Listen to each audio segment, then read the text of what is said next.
Halo kelas, selamat datang kembali di mata pelajaran Bahasa Indonesia kelas 5.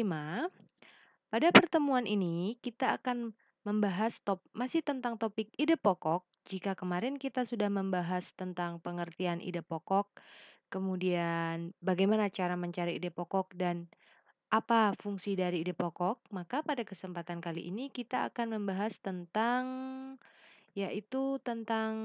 bagaimana sih cara mengembangkan ide pokok menjadi sebuah paragraf atau sebuah kalimat utama. Jika kalian ingin mengembangkan sebuah ide pokok menjadi sebuah paragraf yang padu ataupun baik, ada beberapa langkah yang harus kalian ketahui. Yang pertama tentunya adalah menentukan topik atau tema.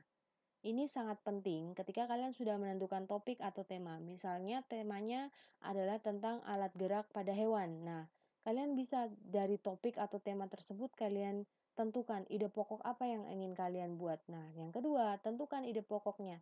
Ide pokoknya misalnya adalah alat gerak pada hewan melata. Misalnya seperti itu. Kemudian dari ide pokok tersebut, kalian bisa membuat sebuah kalimat utama. Nah, kalimat utama ini berisi tentang ide pokok yang sudah kamu tentukan tadi. Nah, dari kalimat utama tersebut, kemudian yang keempat adalah mengembangkan kalimat utama. Dikembangkan menjadi seperti apa? Diberi kalimat-kalimat penjelas, diberi rincian-rincian yang berkesinambungan dengan ide pokok yang sudah kamu buat. Nah, jangan lupa dalam kalimat penjelas kamu itu kamu harus menuliskan informasi-informasi penting apa saja yang menyangkut atau berhubungan dengan ide pokok yang sudah kamu buat. Kemudian yang keenam tentunya adalah menyusun kalimat menjadi paragraf yang padu atau baik atau bagus. Nah, di sini ada contohnya bagaimana kita mengembangkan sebuah ide pokok atau pokok pikiran menjadi sebuah paragraf yang padu. Nah, ide pokoknya adalah jenis serangga yang dapat terbang. Dari ide pokok ini akan dikembangkan menjadi kalimat utama, yaitu belalang adalah salah satu jenis serangga yang memiliki kemampuan untuk terbang. Nah, dari kalimat utama ini nanti akan saya kembangkan menjadi kalimat-kalimat penjelas seperti apa. Kalimat penjelasnya menjadi kemampuan serangga untuk terbang ditentukan pada keberadaan sayap pada serangga tersebut sebagai alat gerak. Selain belalang, serangga yang memiliki kemampuan untuk terbang adalah nyamuk, ngengat, walang sangit, dan lalat. Sayap pada serangga biasanya tidak memiliki bulu seperti burung. Nah, kalimat penjelas ini harus mencangkup rincian-rincian atau hal-hal penting yang berhubungan dengan ide pokok yang sudah kita tentukan tadi. Kita lihat kira-kira akan seperti apa paragrafnya. Belalang adalah salah satu jenis serangga yang memiliki kemampuan terbang. Kemampuan serangga untuk terbang ditentukan pada keberadaan sayap pada serangga tersebut. Selain belalang, serangga yang memiliki kemampuan untuk terbang adalah nyamuk, ngengat, walang sangit, dan lalat.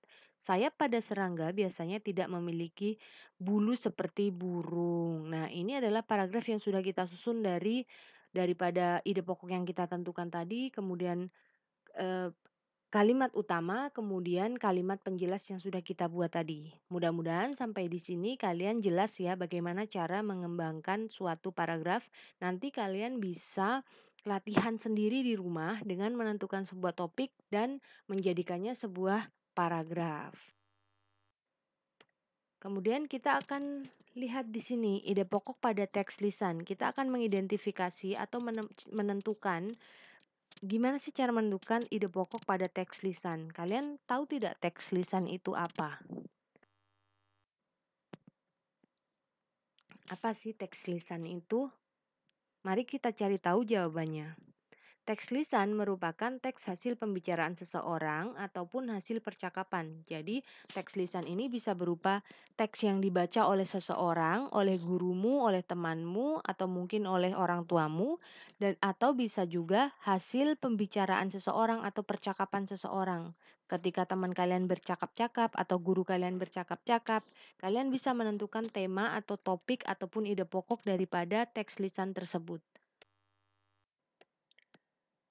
Contoh teks lisan bisa berupa tentang teks percakapan, Kemudian teks tertulis yang dibacakan, seperti kalau kalian pernah melihat berita di televisi, itu bisa dikatakan atau dikategorikan menjadi teks lisan. Kemudian seperti halnya ketika guru kalian membacakan sebuah teks di depan kelas, kemudian kalian diminta untuk menentukan atau menjawab pertanyaan-pertanyaan daripada teks tersebut, itu namanya teks lisan. Lalu bagaimana sih cara menentukan ide pokok pada sebuah teks lisan atau teks percakapan ataupun percakapan? Yang pertama, tentu saja dengarkanlah teks atau percakapan dengan seksama. Kemudian yang kedua, catatlah peristiwa atau permasalahan yang dibahas. Selama kalian mendengarkan, kalian juga harus mengingat ataupun mencatat kira-kira permasalahan apa yang dibahas dalam percakapan ataupun teks lisan tersebut. Kemudian yang ketiga, menentukan topik atau kalimat utama. Nah, yang keempat, tentunya harus menyimpulkan ide pokok yang sudah kamu dapatkan. Perhatikan teks berikut. Dengarkan dengan penuh seksama. Judul: Pergerakan hewan melata. Ular termasuk contoh hewan melata. Ular tidak memiliki kaki atau tangan untuk bergerak serta berpindah tempat. Untuk bergerak, ular perlu mengerutkan badan dan perutnya. Hewan melata ini menggunakan kemampuan otot perutnya untuk bergerak dari satu tempat ke tempat lain dengan gerakan berkelok. Kemampuan otot perut ular tersebut dapat membuat ular bergerak di darat maupun di air. Nah, dari teks yang tadi Miss bacakan, kalian nanti akan Miss minta menyimpulkan kira-kira ide pokoknya apa. Nah, kira-kira apa ide pokok dari paragraf yang tadi Miss bacakan?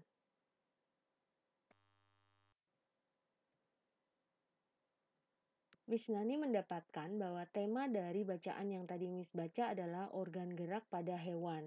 Nah, untuk ide pokoknya bisa berupa ular bergerak dengan otot perut. Atau bisa saja dengan otot perut adalah alat gerak ataupun sistem penggerak pada tubuh ular. Nah, mudah-mudahan kalian bisa memahami dengan baik penjelasan yang sudah Miss Nani sampaikan tadi. Untuk latihannya nanti bisa kalian kerjakan di Google Form yang sudah Miss Nani berikan di grup WhatsApp. Miss Nani rasa cukup sekian untuk materi ide pokok kali ini. Jika ada pertanyaan, kalian bisa langsung teks Miss Nani. Terima kasih.